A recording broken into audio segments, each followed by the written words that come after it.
Professor Mannequin. Okay, so to offer, this is what I remember. I can't quote where I saw it, that rabbis or community elders had to read the laws in the synagogue and explain it to those present there.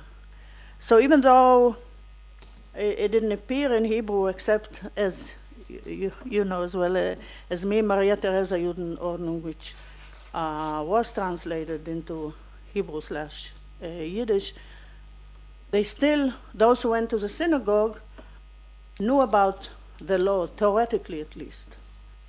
So precisely, this complements this argument, right? Rabbis and all clergy across the denominations, and microphone. And I think that that's one of the reasons enlighteners had to seek for a different space. There's this letter in Per's archive, right, that you cited, this information about this cherem, which is like a chain letter. It's a copy of a copy of a copy of a copy. So if you don't, that's the one thing they had, that's the other thing. And if I'm not mistaken, was the cherem attached to the synagogue's door? That's what I remember. So here's a case in which Maskilim clearly have to compete with other chains of transmitting the law. That's my understanding of the position of literature vis-a-vis other forms of communicating the law to Jews. If that makes sense. Or maybe I'm not. Yeah. the fact that it appeared, the fact that the law might have been appeared in Polish in the beginning, in Latin, I would imagine that most of the population were not able to read and write anyway. Right. So if it's printed, it doesn't mean that even in Polish that the population was aware of it. So here is the role of the clergy to explain it to, as you said. Right. Yeah. Okay.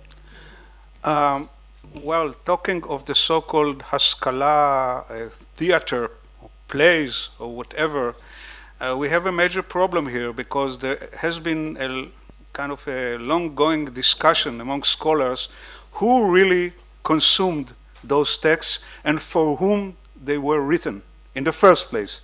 And it turns out that most of those were meant to be read because there was no way that would be ever, performed on stage.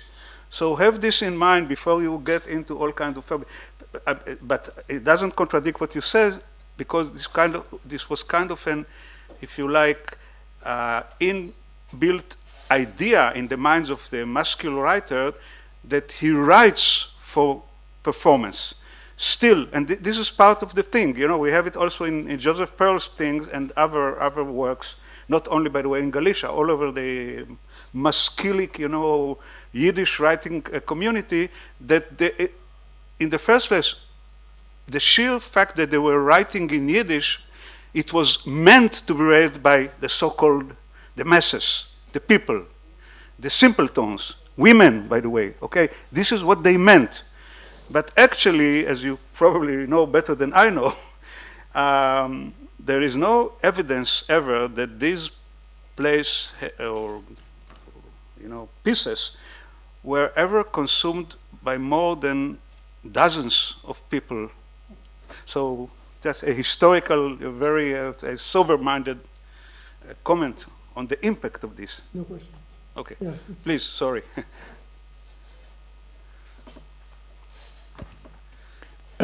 Yeah, thank you very much, Hannah. Sorry, off-air. I mean, what is your reading of the play? I mean, is it a call for generosity, for ecumenical approach to for broad tent, for broad church, Jewish community? I mean, even if you're wrong, you're still part of the community. What is your reading of the piece, and how was it read at the time?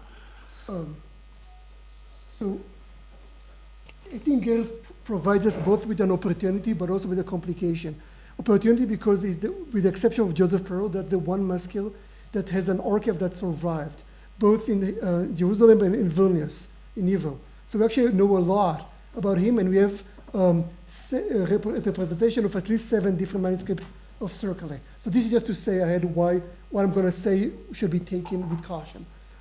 My understanding of the two versions I've read more I've surveyed more seriously is that the idea is that brotherhood should be taken both literally and metaphorically, and that and this is a conservative idea, obviously, that Jews should think of their whole community because before they think about state law and thinking about other religious denominations. And I think that why the idea of a brother and a sister, which is not common in Yishba at the time, is so central. And that's why the idea that bad sister is still sister looms so large in the text.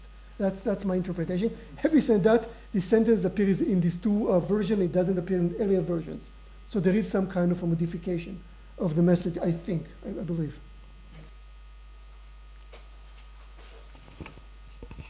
Just have a short comment on Karpinski's description of Galicia as the land of laws, because I think he is right. There was an overproduction of laws under Joseph II. He was famous for that.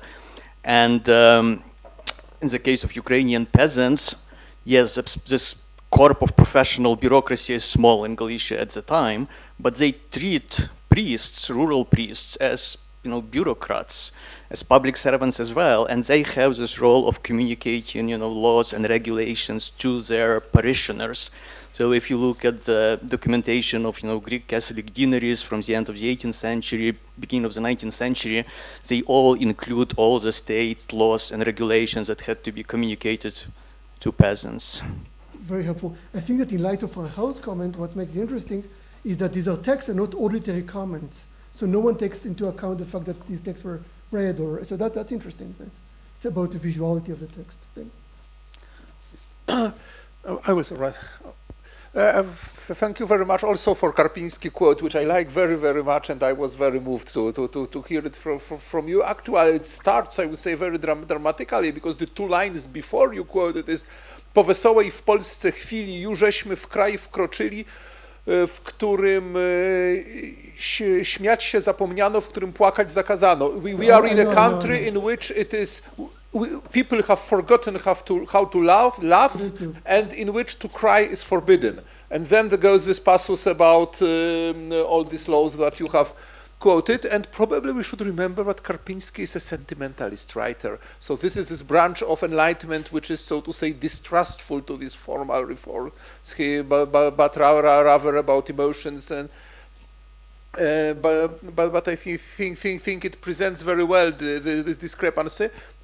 If I may make a comment here, there is, on another hand, because there was a perception that from certain points of view, at the same time, Galicia being so modern, in inverted commas, with Habsburg laws, at the same time, from perspective of Poland, after the first partition, it's seen as more traditional, and many noblemen send their children to schools in Galicia in order to avoid the reformed schools of Committee of National Education, because in the schools of Committee of National Education the teaching is in Polish, and nobility believes that a school that doesn't teach in Latin is not a serious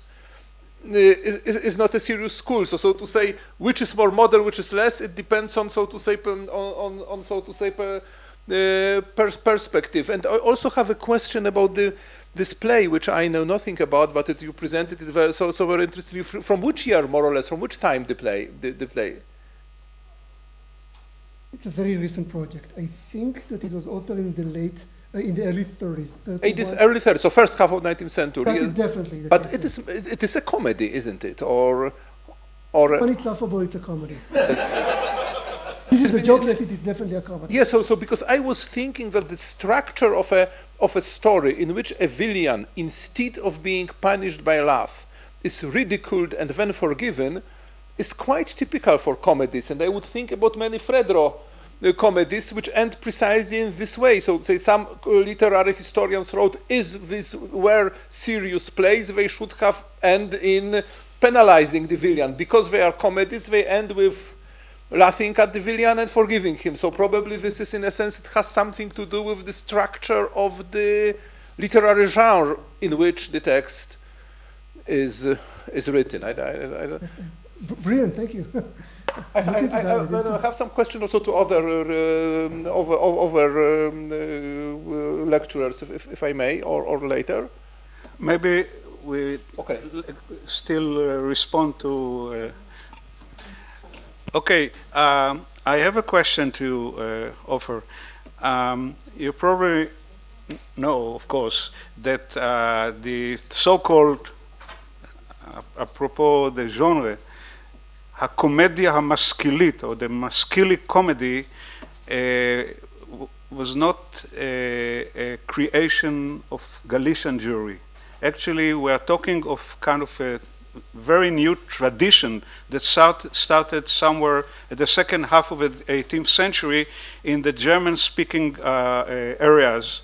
And the first ones were actually, one of them I think was even performed, was in Breslau and places like that. I'm talking of Wolfson and of course Oischel that was mentioned here for other reasons.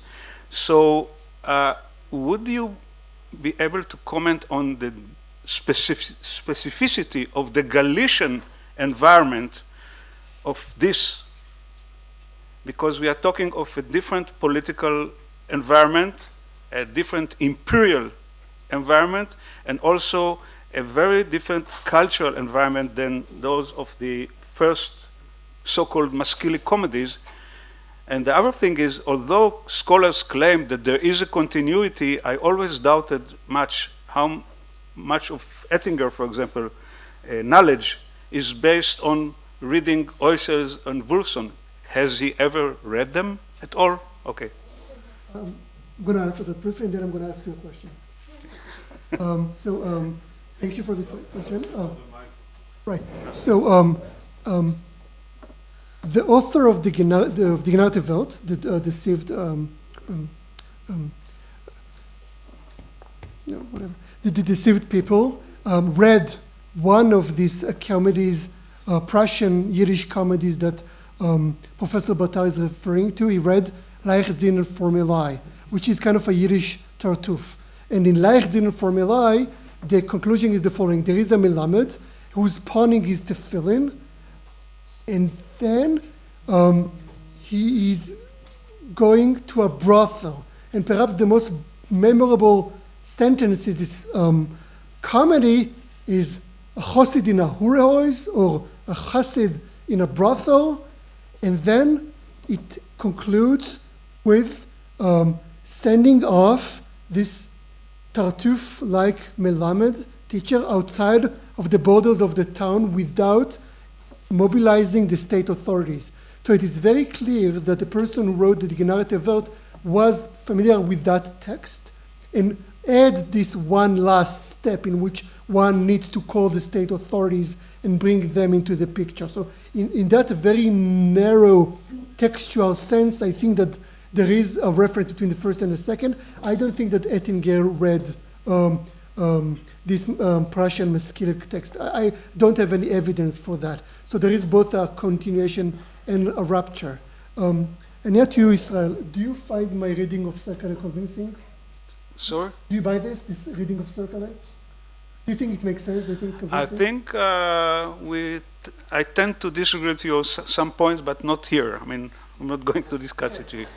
Okay. Okay. Professor Teller. Actually, I only have a very quick question, and that is, how does this play fit into the Maskilic tradition of social criticism rather than attitude towards law? So what's the relationship between that and that part of the Maskilic tradition?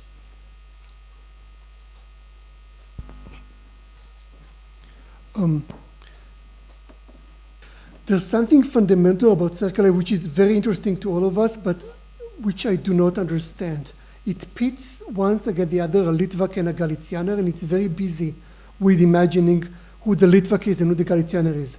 The problem is that I don't have enough evidence of other stereotypes from the time, so I'm not clear. It is unclear to me whether, for example, calling the Litvak a thief, or there are sets of stereotypes, but kind of stereotypes that are not familiar to me. So the problem is that I don't have a good answer. There is some social critique, but I don't have a good way to make sense of that critique relating to the Litvak and the Galicianer. No, I was thinking more in terms of the critique of the place of women, the roles of women in Jewish society.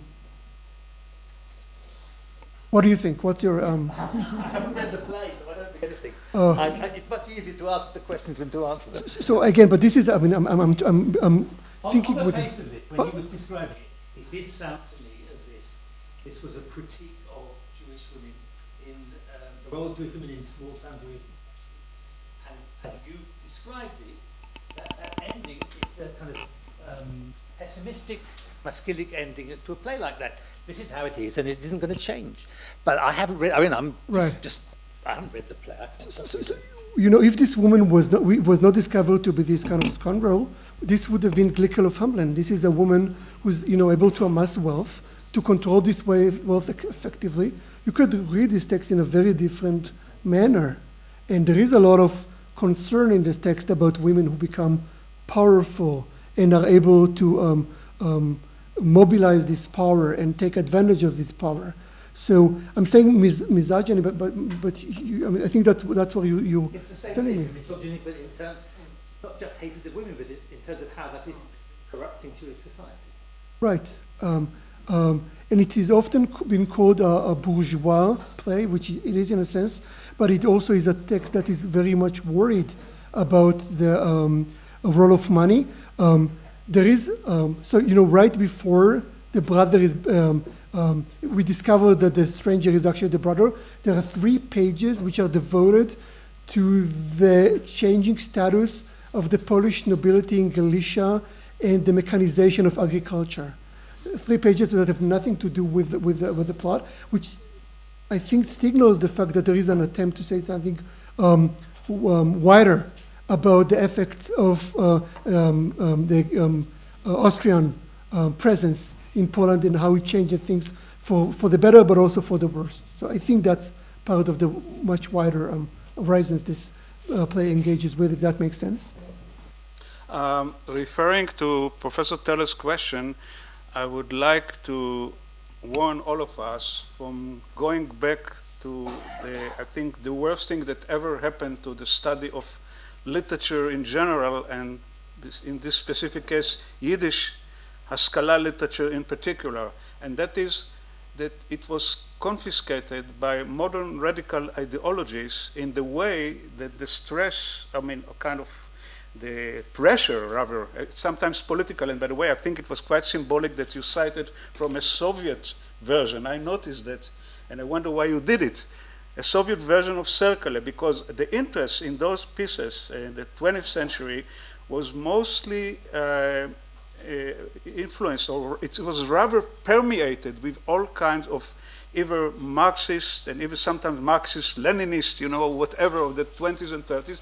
So criticism, social criticism was there for sure, no doubt, but it is anachronistic to presume, and I'm talking also to our 21st century young scholars, okay, to impose all kinds of ready-made anachronistic, you know, generalization taken from 20th century politics, reading back into Galicia of the first half of the 19th century. So it's much more complicated. There was social criticism for sure, but it's much more complex, and also it involves the idea of how conventions, literary conventions that are sometimes going back to the 17th century, before Enlightenment, you know, theater and things like that, like Molière, ended up in the 19th century and used, for example, in such cases, and then interpreted in an imperial setting of, you know what, Galicia or Russia, whatever.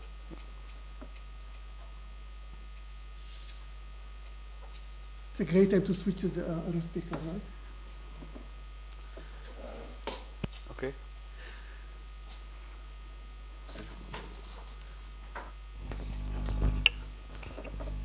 So we're in a bit of a disadvantage because I would like to make some comments on Jaroslav Fritzak's. Jaroslav is supposed to come back 12 o'clock.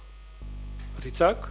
Yeah, in 5 minutes from now. So we will have time to talk? Yeah, sure. I invited him deliberately to come back from his, he has a Zoom talk that he has to complete. Okay, okay. Sorry, but hold your breath. Yes, hi. Yeah, so just following up on these comments,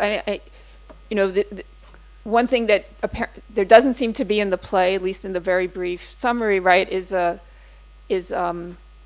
consideration of going within the Jewish community for some kind of justice, right, and considering that the theme of reform of the kahal, right, is a common theme in Maskilic literature. I'm just wondering if if there's any suggestion of that in the play. In other words, you gave this convincing argument that they're not going to the non-Jewish authorities for justice.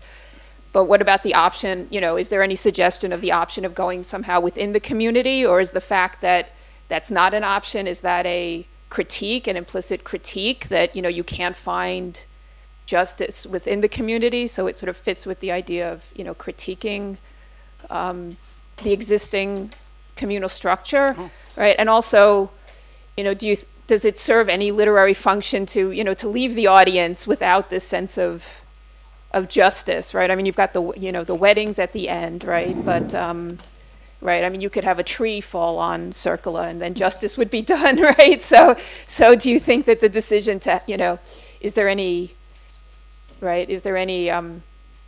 positive message, let's say, that you think that Ettinger was trying to convey by having such a an open-ended conclusion to the play?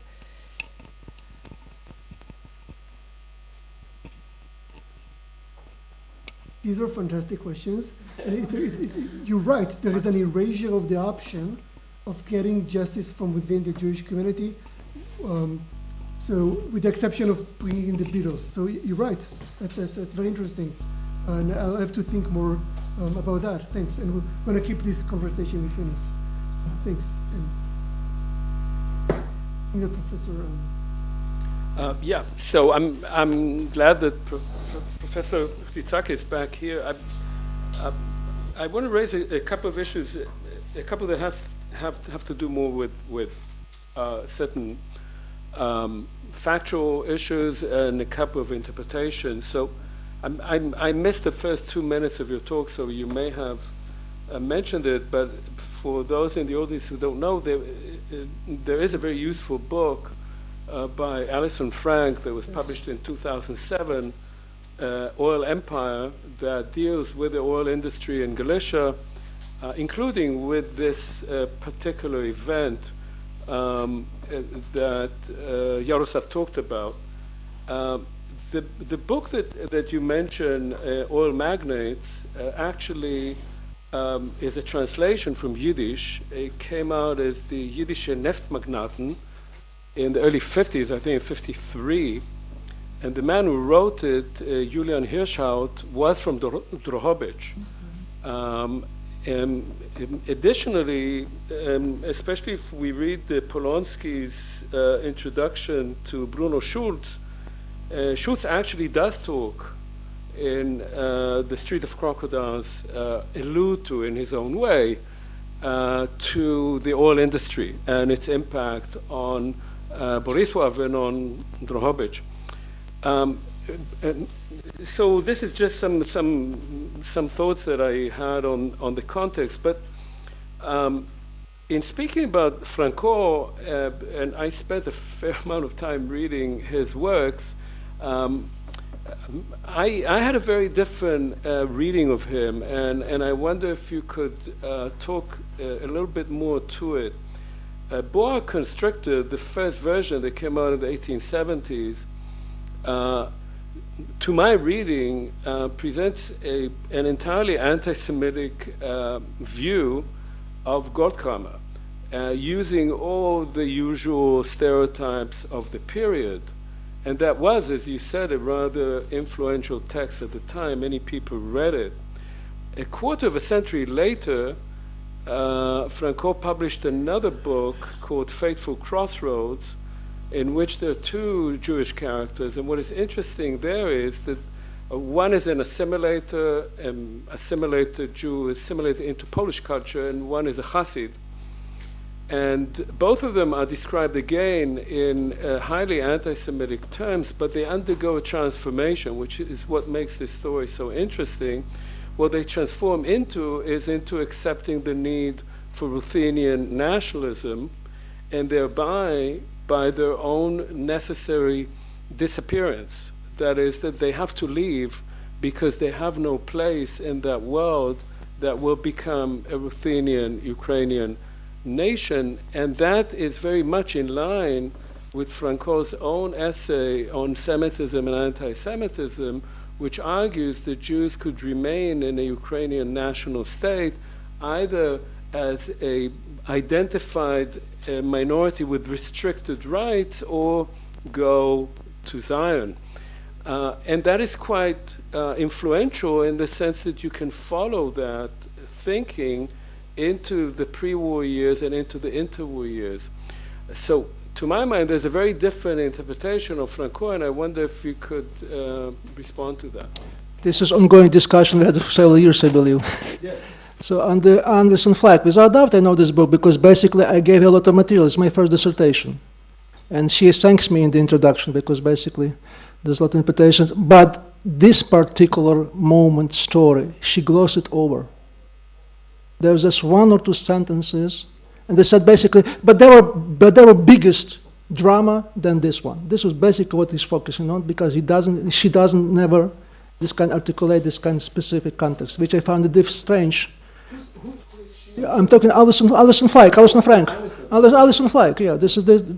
basically the book is very good. It's an extremely good book, and it's one of the best in the field on Galician studies, so to say. Secondly, yeah, this Shakespeare book, yeah, it's a published translation, but of the story was written in Yiddish, but after Holocaust.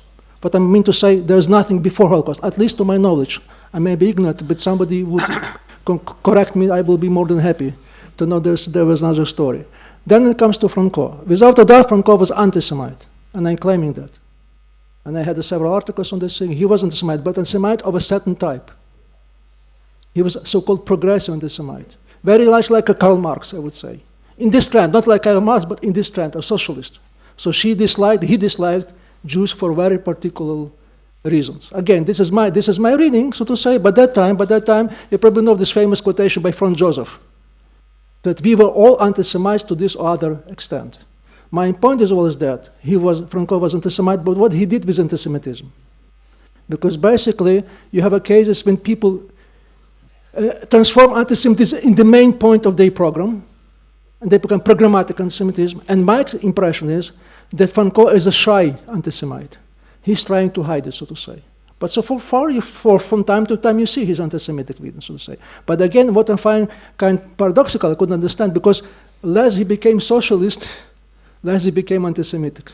But could you expect quite controversy? More he's becoming nationalist, he'll be more anti-Semitic. This is something which hard to explain. But again, which I'm trying to convey in my presentation, that Galicia may be called a queer studies, odd studies, because nothing is simple there.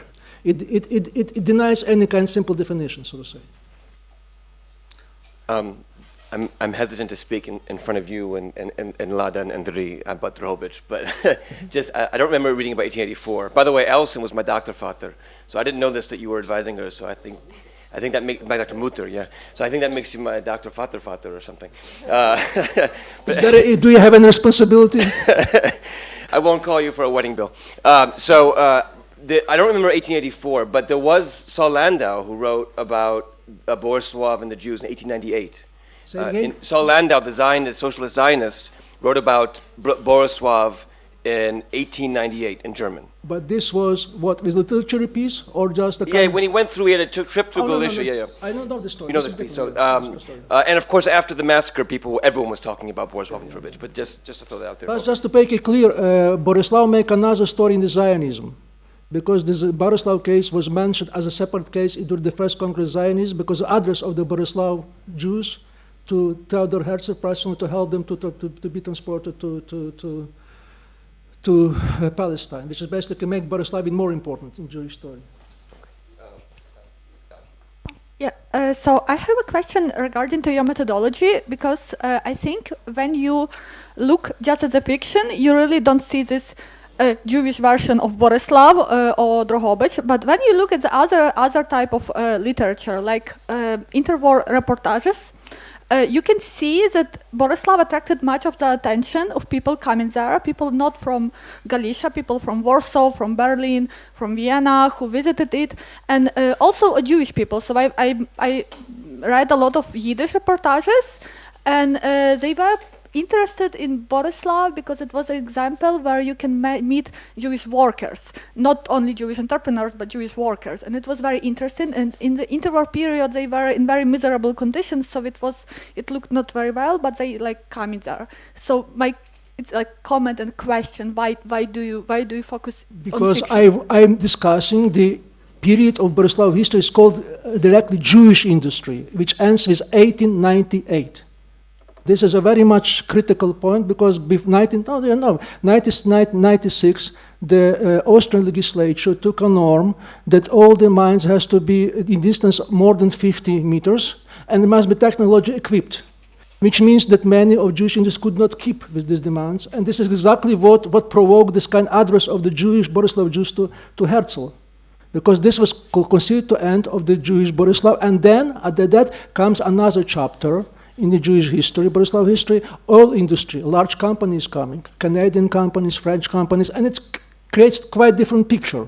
Quite of a sudden, they pass the industrial proletariat, social democrats are coming, first strike, first May, and things like that. But this is very much story which begins at the beginning of the 20th century, and 1904 is a starting day. You're referring to interior period, but this is already a long story at that time. Nobody remembers what happened before, because basically the story I'm talking about is not oil industry, it's also Karaite history. It's a world history. It's quite a different story again. Therefore, we mix the mixed notion. And my second commenter is just a small comment about Stefan Kowali, because when I read Drohobyczer Zeitung, like this Jewish newspaper of Drohobycz, they mentioned him because so you say that he was not like anti-Semitic because he was focusing on like this rich oil. No, I didn't say that. So I mean, he was anti-Semitic, but not toward all the Jews. But I just wanted to mention that so he was a teacher in Borislav, and most of his students in the school were Jewish. It was a very interesting case, and they were complaining on him and his sisters for, I don't know, physical abuse, stuff like this. And so newspaper posted it, and perhaps it may be useful for... Physical abuse like anti-Semitism was a norm. Was a norm. The best teacher doesn't beat. This is what they say. There was comparison because it was this kind of the puzzle. What doesn't eat and drink but beats? Answer a Galician teacher. So this was a norm. I'm not referring to this probably anti-Semitic terms. Was that probably yes? I don't know. Yes, I do believe. I didn't have this. I have my paper. They wouldn't cover that. Yes, without a doubt, it has anti-Semitic notion there, but not in this particular case because I was focusing on Borislav War only. Not talking about other issue as the most complicated issue, how they try to deal with this very odd case.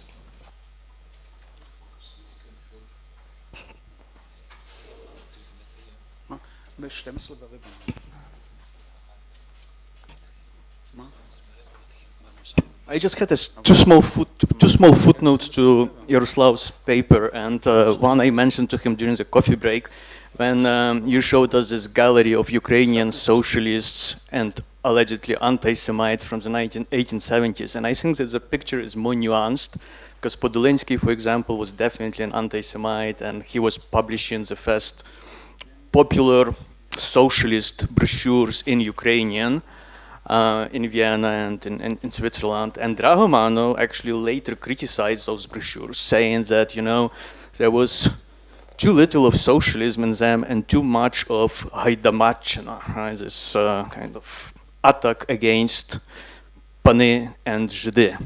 And what Mikhailo Dragomanov did in the 1870s is something very unique, actually, because he was probably the only intellectual, okay, maybe I'm exaggerating here, I don't know much about the Russian Empire in the 1870s, who foresaw the pogroms. So he believed that Ukraine was basically a powder keg. And he has this kind of apocalyptic vision of what will happen if we don't disarm this powder keg. He says that, you know, at the end, if things don't change in the Russian Empire, there will be a jacquerie, and it will eclipse Khmelnytsky's uprising and, Haidamaka's uprisings of the 18th century, and we should do something about it. And he actually condemned pogroms, this first wave in 1881, which was actually quite unique, and he warned other Ukrainians, don't become like Russian nationalists, don't become like... That I agree. Yeah, and there is connection to Galicia. So at the beginning of the 1880s, he cannot do much about the Russian Empire. He is in exile, right? He lives in Switzerland, later moved to Bulgaria, and he decides that, I can work in Galicia through my disciples in Galicia. Pavlik is one of his most loyal disciple, and Pavlik actually changes the discourse of those first Galician socialists, workers, activists, at the end of the 1870s, 1880s. Yaroslav probably knows the story. There is this newspaper, Praca, Work, and it's published by Josip Daniluk, also a very interesting case of hybrid identity, because he is a Ruthenian, a Greek Catholic, but also a veteran of the 1863 Polish uprising. And if you look at Praca, it's about Polish workers and Ruthenian workers. And then you have Pavlik's article, influenced by Drahomanov, and he adds the Jewish component to this. And eventually, when the party, the Socialist Party, or the nucleus of the future Socialist Party emerges in Galicia, it has three components: Ukrainian, Polish, and Jewish. So this was, I think this picture of socialism is more nuanced, and I think this socialist internationalism is very important for Galicia, and we should not neglect it at the end, especially when we talk about the end of the 19th century, beginning of the 20th century in Galicia. And on the issue of violence, and this violence that sort of coincides with confessional divides, we have it in Galicia since the very beginnings, probably. I remember reading, memoirs of the gymnasium students from the 1860s, even 1850s, Christian gymnasium students. And one of their favorite sports after school is to throw stones at Jews, local Jews, right? And we do have Jewish, I wouldn't call it violence, maybe soft violence, but harassment of Christians.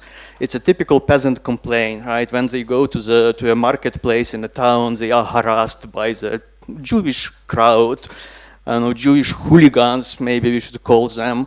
And in a way, it becomes a little bit political in the 60s, 70s, and 80s, when you have small town gangs basically paid by Polish candidates to sort of terrorize Ruthenian voters or to prevent them from voting, right? They would try to steal their electoral cards, electors' cards. There is a funny story, which I know because I worked on kind of Turka Sambir area.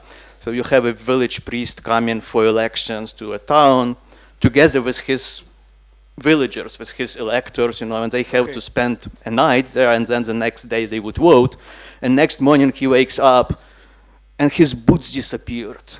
And without his boots, he cannot leave his room and he cannot actually cast his vote.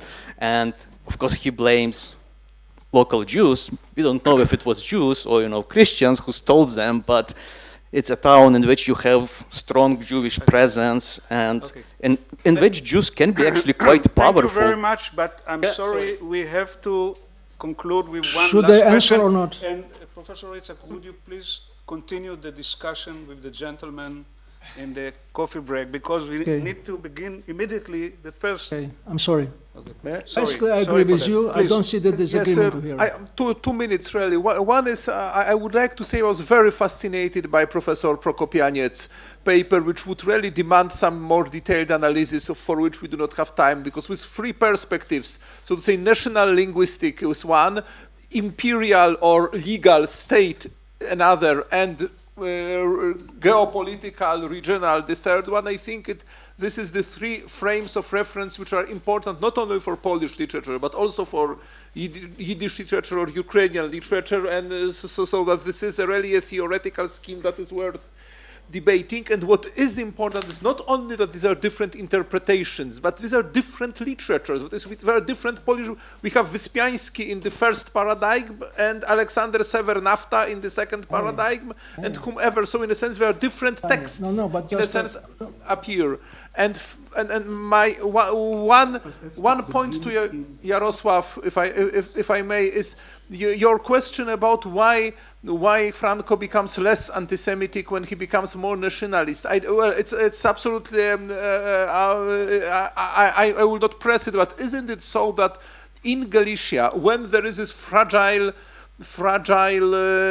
equality between Poles and Ukrainians, both sides nationalists tend to be slightly less anti-Semitic than we would expect it, because they need to make some alliances with the Jews. But this is the case of Endecja, which is very anti-Semitic in Galicia. But this is much less anti-Semitic in Galicia than in Russian Poland, in which in 1912 we really had this extremely strong wave of anti-Semitism. So probably in case of this equilibrium, there is a certain, so to say, pressure on nationalists to somehow concentrate on one enemy and not on another. So just to respond very quickly, I believe you are right, Andrei, and you, Maciej, are right, but basically it's what the problem is, because we tend to explain and to describe these groups as homogeneous, and they are not. They're anti-Semite who criticize the anti-Semite. They are socialists criticizing socialists. They're Jews who are beating Jews. So say, throne throwing is a norm. Basically, Jews respond by throwing as well, but what is the norm? Beating is the norm. When the strong offensive is the beating, then the violence again, so to say. So actually, I say again, why Galicia is that good and important, because it problematizes everything that we know. Okay, I would like to thank you so much for this lively discussion, and it will be continued. Thank you.